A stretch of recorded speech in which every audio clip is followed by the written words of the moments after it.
18 arrested for collaborating with migrant syndicates and drug smugglers. Guards' action foils bank robbery attempt in Kota Tinggi.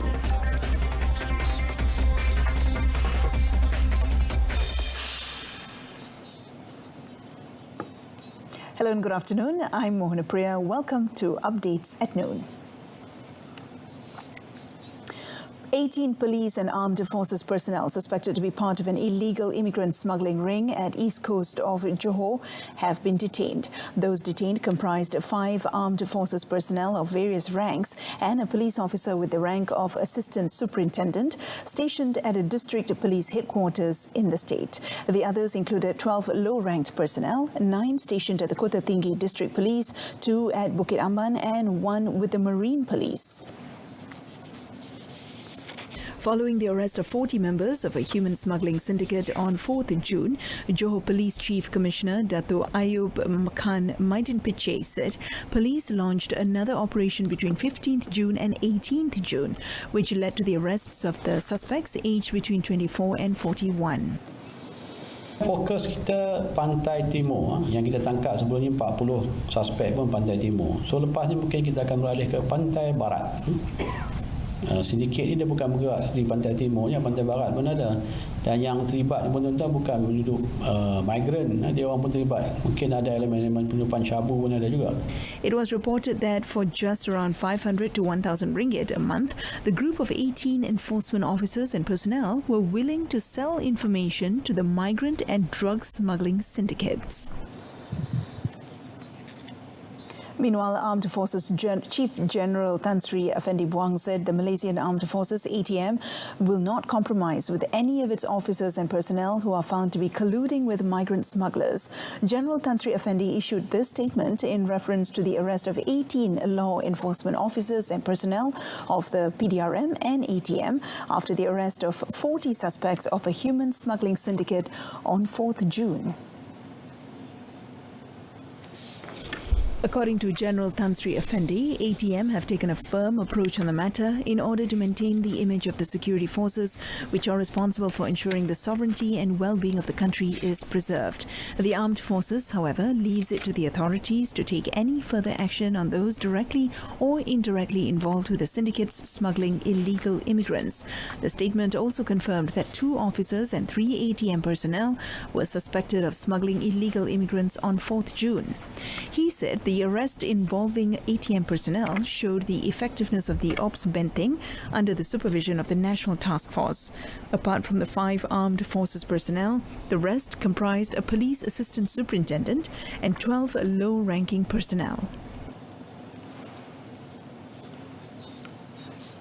Over in Sarawak, police are tracing 2 Indonesians who have fled after testing positive for COVID-19 in the mandatory health screening for work permit applications in Sarawak. Sarawak Police Commissioner Dato' Aidi Ismail said a complaint on the matter was lodged by the Health Ministry yesterday.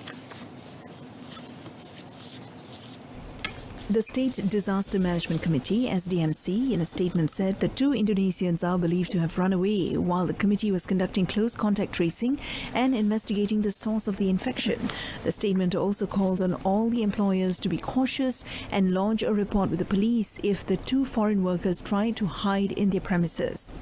After several COVID-19 positive cases were detected among foreign workers a few days ago, SDMC has advised all employers to screen their workers, especially foreign workers.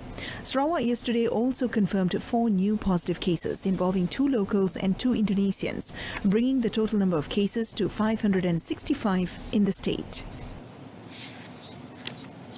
The Royal Malaysian Customs Department has foiled an attempt to smuggle 99,120 litres of liquor worth 597,000 ringgit with duties estimated at 3.17 million ringgit hidden in 7 containers in North Port Klang, Selangor. Customs Deputy Director General of Enforcement and Compliance, Datuk Johari Alifia, in a statement said the 40-foot containers arrived at the port on 6th June without proper import declaration for the goods. He said the bill of lading and shipping manifest declared the goods as packaging bags, plastic bottles, double-sided tapes, belts and cups, which were imported from an East Asian country. However, he said an inspection of the containers discovered cartons of beer, which were hidden behind other goods such as paper cups, plastic bags, paper rolls, prayer items and tabletops in a bid to avoid detection. According to Datuk Johari, initial investigations also found that the importing company did not have a valid import permit. He said an investigation on the importing company is being conducted to trace the culprit behind the syndicate. The case is being investigated under Customs Act 1967 and Excise Act 1976. An armed man who took a woman as a hostage during a bank robbery at Felda Air Tawar 5 in Kota Tinggi was shot dead by a security guard yesterday. Johor CID Chief SAC Mat Yusof Ahmad said in the 2:04 p.m. incident, the 19-year-old had entered the bank and put a sickle to the neck of a female customer. From the closed-circuit television recording and witness statements, SAC Mat Yusof said the police found that the suspect came alone before suddenly grabbing the woman who was in front of the bank as a hostage. Jadi bila peluang didapati oleh guard terus melepaskan tembakan dalam jarak yang dekatlah, lebih kurang 5 meter, lebih kurang 5 meter, dan direbah. Perempuan tu, mangsa tu selamat terlepas, dan ada seorang pelanggan bank jauhkan senjata dia. He said none of the bank staff or customers were injured in the incident. Preliminary investigations showed that the suspect had no prior criminal history. The Selangor Islamic Religious Department, JAIS, has decided to allow physical solemnizations to be held in the state with certain conditions effective next Monday. Thus, JAIS Director Muhammad Shahzihan Ahmad said tying the marriage knot via video conferencing, which was enforced before this, is no longer applicable.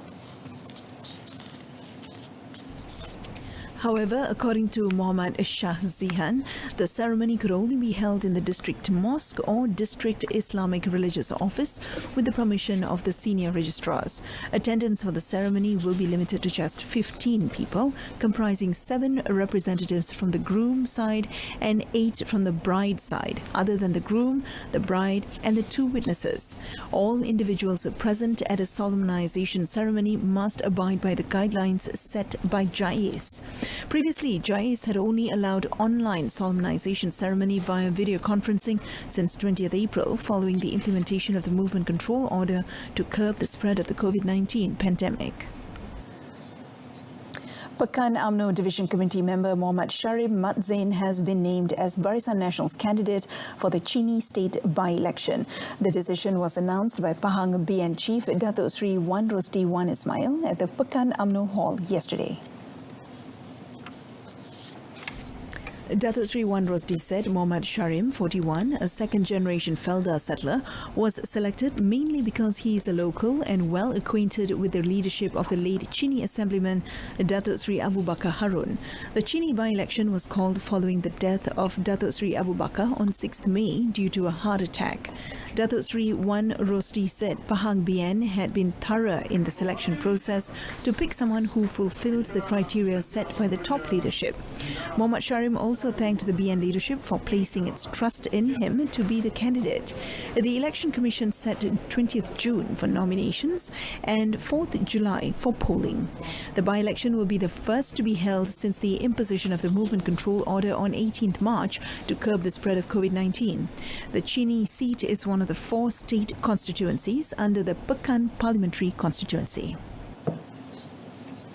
Yang di-Pertuan Agong Al-Sultan Abdullah Riayatuddin Al-Mustafa Billah Shah has conferred the police highest award, Panglima Gagah Pasukan Polis PGPP, on Deputy Inspector General of Police Dato' Mazlan Mansor. It was in conjunction with the investiture of the Royal Malaysia Police PDRM Gallantry Orders and Medals for 2019 held at Istana Negara, Kuala Lumpur. Raja Pemaisuri Agong Tunku Haja Aziza Aminah Maimunah Iskandariah was also in attendance. Also present were Inspector General of Police Tan Sri Abdul Hamid Bador and his wife Puan Sri Nur Azrin Mazuki. Another recipient of the PGPP was retired Commissioner of Police Datuk Muhammad Khalil Kadir Muhammad, while PDRM National Cyclist Lance Corporal Jupa Somnet received the Bentara Pasukan Police Medal. 3 other top police officers received the second highest award, the Panglima Satya Pasukan Police (PSPP). 1 received the Ksatria Pasukan Police (KPP) award, and 4 others received the BPP award. Coming up next, Perak introduces tourism voucher to attract more tourists. Stay with us.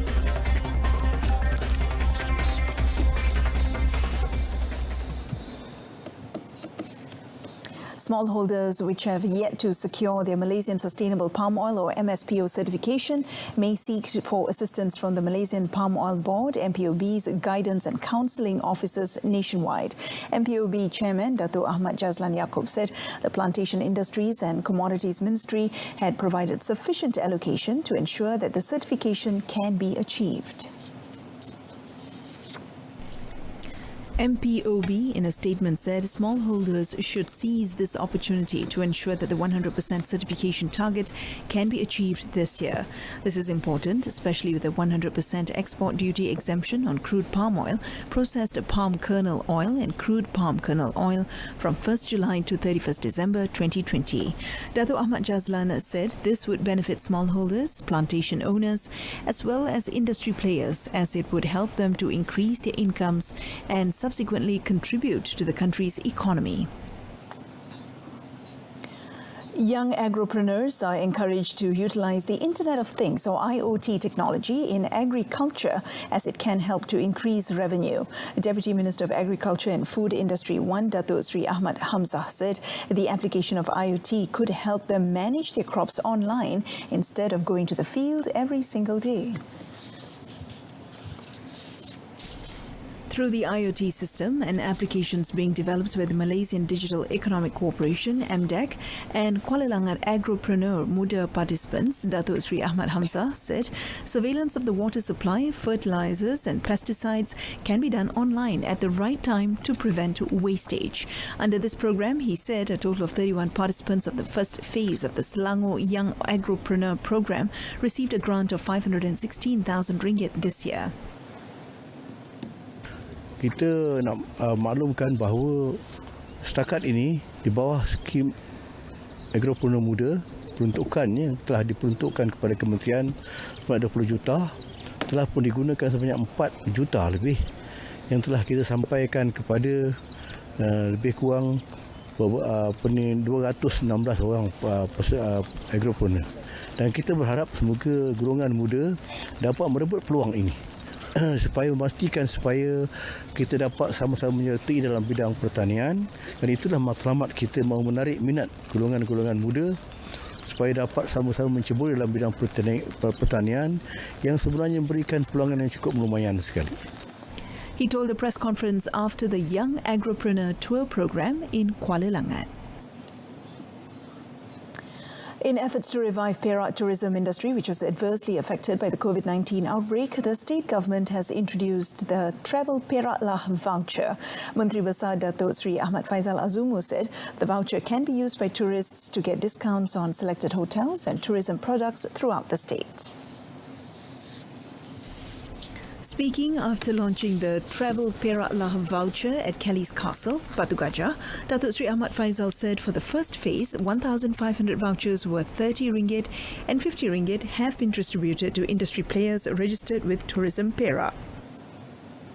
Tapi sejak daripada dibuka semula pelancongan domestik sehingga semalam, daripada 58 buah hotel yang telah kami hubungi, terkini bilik yang telah ditempah adalah sebanyak 2,695. Jadi saya kira 2,695 tempahan, dan saya kira numbers ini perlu kita tingkatkan.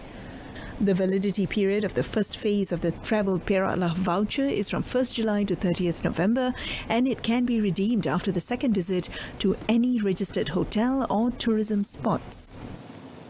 But first, national hammer throwing ace and record holder Jackie Wong is not expected to join the national athlete squad to resume training in July.